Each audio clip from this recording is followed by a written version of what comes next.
Good evening. I hope you're having a wonderful Wednesday afternoon. I'm hoping that this will be my last recording on a Wednesday evening. Hopefully, we'll be back in the building next week. As of right now, the plan is we're still on track to be back in the building for a worship service on Sunday morning. So that's the plan, and I'm always, if the Lord wills, that's what James says that we should say. So if the Lord is willing, we'll be back in the building on Sunday morning, and then we'll be back to business next Wednesday night. Now, I'm going to start off a little bit different this evening because I just feel like since it's the middle of the week, we've got several people that we need to remember in our prayers. And before we get started into this devotional or any other matters of housekeeping or anything like that, I just want to mention a few people that a few updates and things like that I want us to keep on our minds and to keep in our prayers. James Eddings, as you know, he's been in the hospital with coronavirus, and he's been on the ventilator. He is still on the ventilator, but they've been in contact with the doctor, and the most recent thing that we have heard is that he's been making small improvements. So we're continuing to keep that Eddings family in our prayers. Rosie Wright, my understanding is that she's doing well. Her mother is doing well. She's about 92, I believe, so doing pretty good for her age and recovering. Rosie still has a sister that's very ill with this, Carol, so we need to keep that situation in our prayers. Louis Kuykendall has recovered. He went back to work this week. Flo continues to be quarantined because of her contact with Louis and some guidelines and things of that nature. She's having a second test done, and we're hoping and praying that will come back negative, and that they can get back to their normal routine. So that's all for them. A little bit, I guess, on the downside of things is we had heard this morning from Chris Jensen that his mother has coronavirus, and she was being taken to the hospital. I believe her name was Mary Jensen, so certainly keep that Jensen family in your prayers.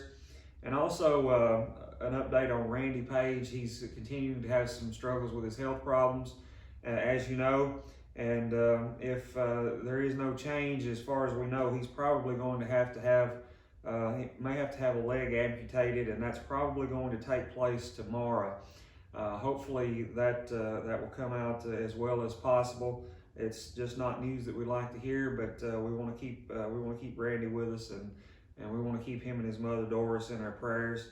Also, I'd like to mention that Nana Jewel is having a sinus procedure done on Thursday. She's had some struggles with headaches, and the doctor feels that this will help that situation. So we certainly want to keep Donna in our prayers as well. So quite a few people there, several things that are going on. Prayers have been answered on various fronts, and we will continue to trust God and believe that He will continue to answer prayers in His time and in His way. So just keep those people in your prayers, if you will. Be on the lookout. We have a rescheduled situation in the upcoming visit from the potential youth minister candidate. So just be on the lookout for that, and there'll be more information coming. It was listed in the bulletin, and I'll not send that out over the web, but you can check your bulletin, and there'll probably be some more announcements on that coming up. So just be on the lookout for those things.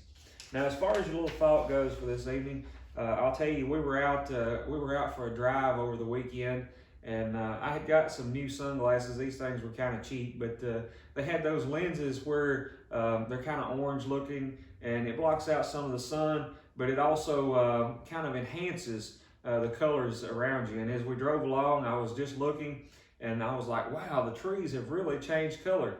But when I took those glasses down, it wasn't quite as bright as what it looked like it was through those glasses, but yet, those colors are there. There are in my backyard, if we just took the camera and we walked out on the deck and we looked out, there's some trees out there that's got some beautiful red colors. There's some vines in some of those trees that the leaves have changed color, and it's just like they're just as red as like a fire or something hanging from those from those trees. So there's a lot of changes going on. We're moving into the fall.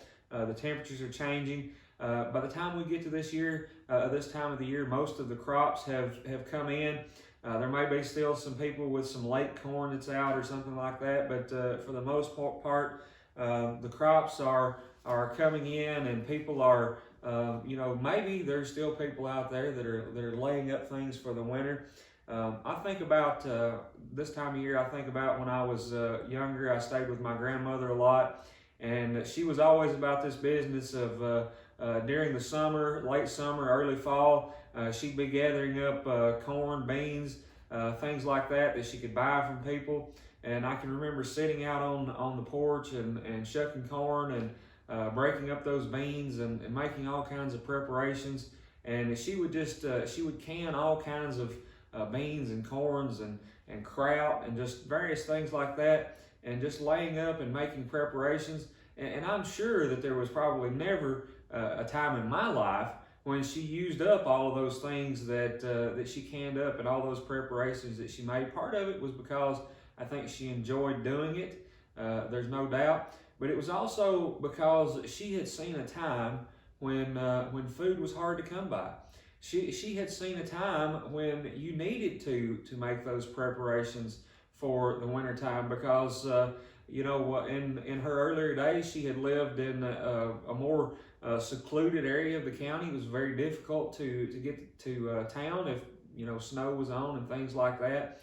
And so once the crops were in, they had to make preparations for things like that. So she had lived through those hard times, and she had seen those hard times, and she knew what it was about to need to make preparations and things of that nature.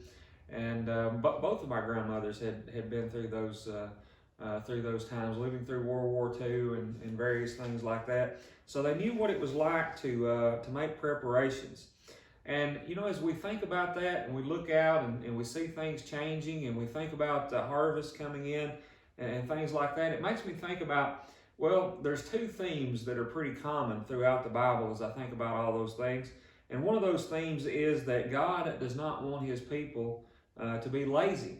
And a second theme is that we must be constantly prepared for the future. We've got to be prepared at all times. That's not to say that we're going to break enough beans or shuck enough corn or anything like that to work our way into heaven, if you understand what I'm saying here. But we have to be prepared. We have to be doing what it is that God wants us to do to be in good standing with him at all times.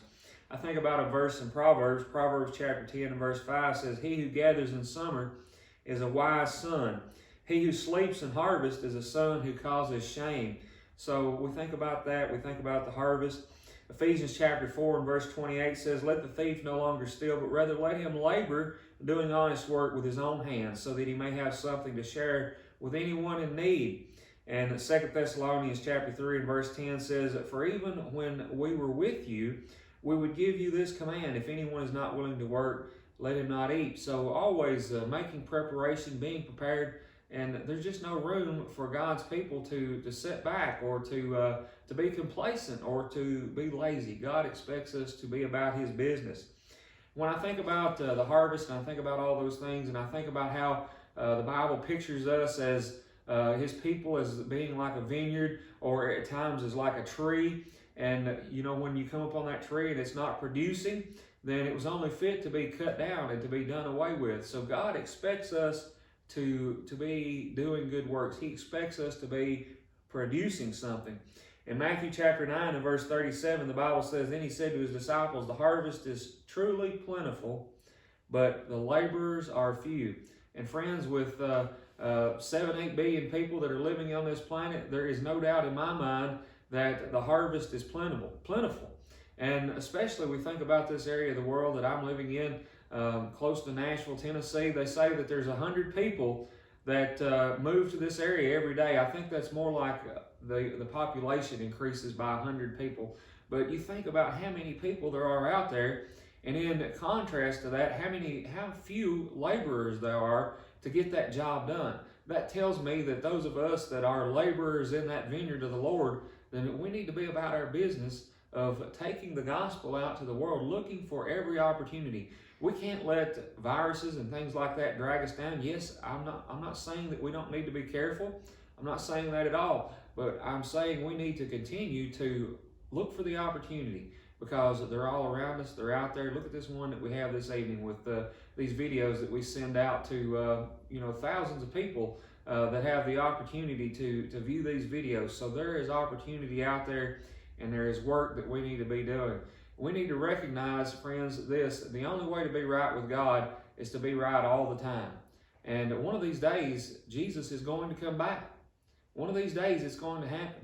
One of these days, we're going to pass from this life, and it's going to be too late to change anything. It's going to be too late to reach out to that family member because they've passed away or we've passed away. It's going to be too late to share the gospel with that good friend of yours because you're afraid you're going to step on their toes. It's going to be too late to share the gospel with that neighbor. Or maybe it is that you've been procrastinating about this, and you know about the gospel, and you know you need to do something, and you know that harvest time is going to come. Friends, there's no better time than now. Don't wait any longer. If you're the one that's in that state, you need to make the move. If you're the one that's the person that should be doing something with it, you've already received that blessing, don't waste that blessing. Don't hold it all to yourself, but share it with someone else. Friends, I just pray that you will take these thoughts with you as you go into the rest of this week, as you go into the rest of your life.